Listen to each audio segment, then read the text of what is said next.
Now, I like this slide a lot.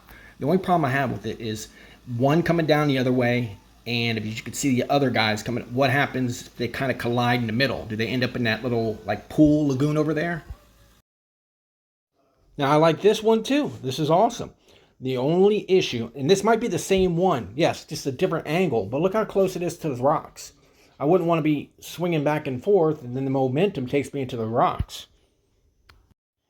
Now, this is the coolest one I've seen.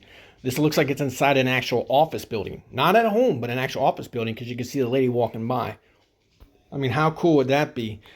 You're walking by and you look over and you see a guy just sliding on down the side of a wall.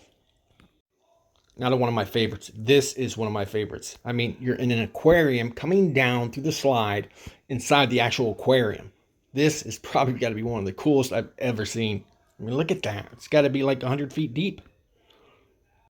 Now, the most amazing, this one. This is actually over in Japan. It's like the newest like indoor water slide park. This is actually amazing. I mean, look at the way that slide comes down. You get kind of like the bubble reflex. Really, really cool.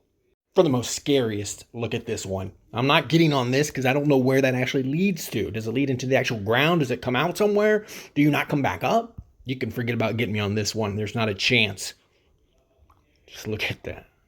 Now, if you're looking to get dizzy, go onto this slide. This is amazing. You go in it, and then you just go circles, and you come out the bottom there. Only problem is you might get sick inside that actual bubble, beach ball looking thing before you come out. Throw up everywhere. Probably wouldn't do this one. Onto the tropical slide. This one is pretty cool too. This might be that one that we saw earlier, but you're going through the woods. It's like a little forest. The only problem I have is if anything comes flying out of those trees, landing into your lap as you're sliding on down. Okay, let's go to the next slide. At your own risk. That means you got to actually sign a waiver to go on these slides because they're so dangerous and scary. If you were to slide off, there's no coming back because you're going over to the other side of the mountaintop. As you can see right there, that's pretty dangerous. I wouldn't do it. I wouldn't recommend doing it. Now, this is really cool. You're going to go really fast. As you can see, the arms in the air. I don't know if the arms are in the air because he's actually going so fast and he's looking for help. But this one probably goes about 70, 80 miles an hour. And this is an at your own risk slide, meaning you probably have to sign a waiver before you get on it.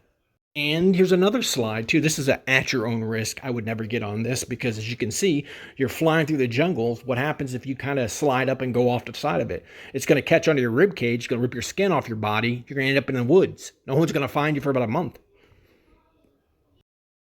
Very dangerous. Let's try to find somebody that actually does this slide. Yeah, there you go. Look, she's actually holding on for dear life because you can see her. She's kind of twisted like she's going. I don't know if she's leaning over to actually fart or she's actually getting ready to fly out of this thing. Very dangerous. Let's go to the highest one. This one's actually one of the highest ones in Central America. I just made that up, but it's actually very high. See, I'm guessing about 5 buildings high. I wouldn't do this one. I wouldn't recommend doing it. But, you know, if you're adventurous, it's a good one to do. No way. It looks like a lot of fun, but let me tell you what, at 110 degrees weather, you're going to be on that metal shiny thing there, and you're actually going to, by the time you land into the water, your body is going to be on fire. If not on fire, your skin's going to peel right off before you land into that water.